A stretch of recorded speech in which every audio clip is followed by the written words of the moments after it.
बिस्मिल्लाहिर्रहमानिर्रहीम। आज हमने पढ़ना है इन्वेस्टमेंट प्रॉपर्टी का पार्ट नंबर 3।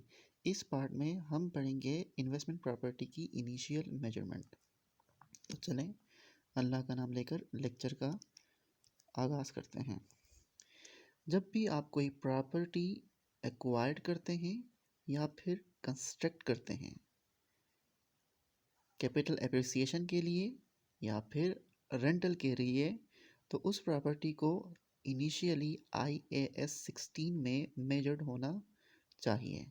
कब तक? जब तक कि वो प्रॉपर्टी कंप्लीट नहीं होती फॉर इंटेंडेड यूज़। यहाँ पर इंटेंडेड यूज़ का मतलब है रेंटल्स के लिए और कैपिटल एप्रिसिएशन के लिए या फिर इन दोनों के लिए।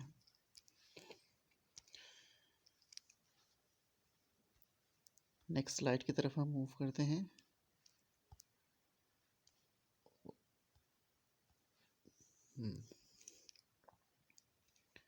इसको थोड़ा सा जूम इन, ठीक है। अच्छा, IAS 16 क्या कहता था प्रॉपर्टी प्लांट एंड इक्विपमेंट की इनिशियल मेजरमेंट के बारे में?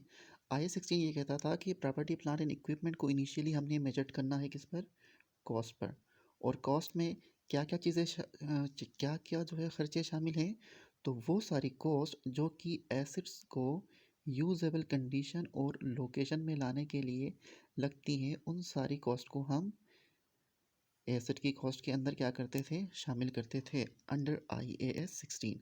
For example purchase cost, carriage cost, installation cost, site preparation cost और दूसरे डायरेक्टली एट्रीब्यूटेबल कॉस्ट।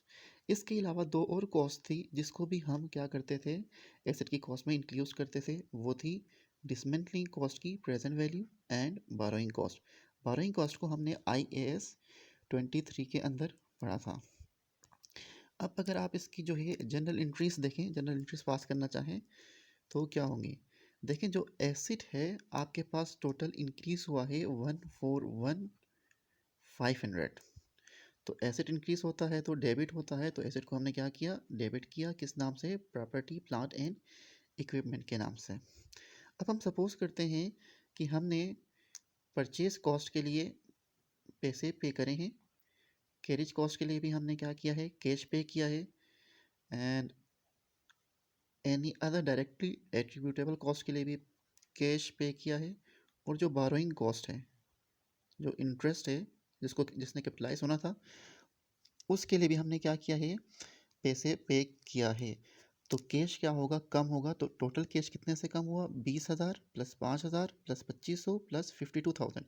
तो टोटल कैश कम हो रहा है 79,500 से। तो कैश को हमने इतने से क्रेडिट किया।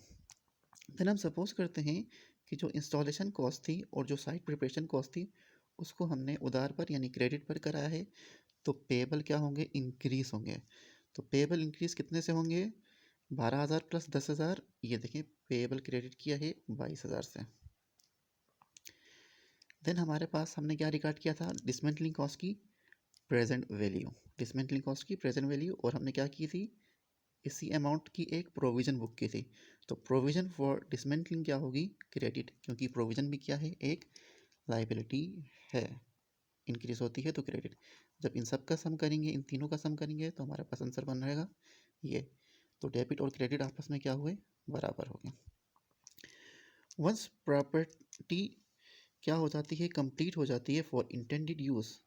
इंटेंडेड यूज़ के लिए अगर जब प्रॉपर्टी कंप्लीट हो जाए, तो अब हमने क्या करना है? वो जो प्रॉपर्टी प्लांट एंड इक्विपमेंट को हमने कैपिटलाइज किया था, उस प्रॉपर्टी प्लांट एंड इक्विपमेंट को हमने क्या करना है? क्रेडिट करना है। ये देखें, PPE को हमने कितने से रिकॉग्नाइज किया था? 141,500 से। फिर डेबिट किसको करेंगे? फिर हम डेबिट करेंगे इन्वेस्टमेंट प्रॉपर्टी को। यहाँ तक होप आप लोगों ने समझ लिया होगा। तो जब भी आप किसी प्रॉपर्टी को एक्वायर करते हो या फिर कंस्ट्रक्ट करते हो कैपिटल एप्रिसिएशन के लिए या फिर रेंटल के लिए, तो सबसे पहले काम आपने जो करना है वो क्या करना है? उस प्रॉपर्टी प्लांट एंड इक्विपमेंट को इनिशियली कॉस्ट पर मेजर करना है। और जब वो प्रॉपर्टी कंप्लीट हो जाए फॉर इंटेंडेड यूज़ यानी फॉर रेंटल के लिए या फिर फॉर कैपिटल एप्रिसिएशन के लिए या फिर दोनों के लिए, तो आपने क्या करना है, उस प्रॉपर्टी प्लांट एंड इक्विपमेंट को ख़त्म करना है, क्रेडिट करना है और आपके पास जो इन्वेस्टमेंट प्रॉपर्टी है उसको डेबिट करना है। होप आप लोगों ने इस लेक्चर को अंडरस्टैंड करा होगा। अब तक के लिए इतना ही। अल्लाह हाफिज़।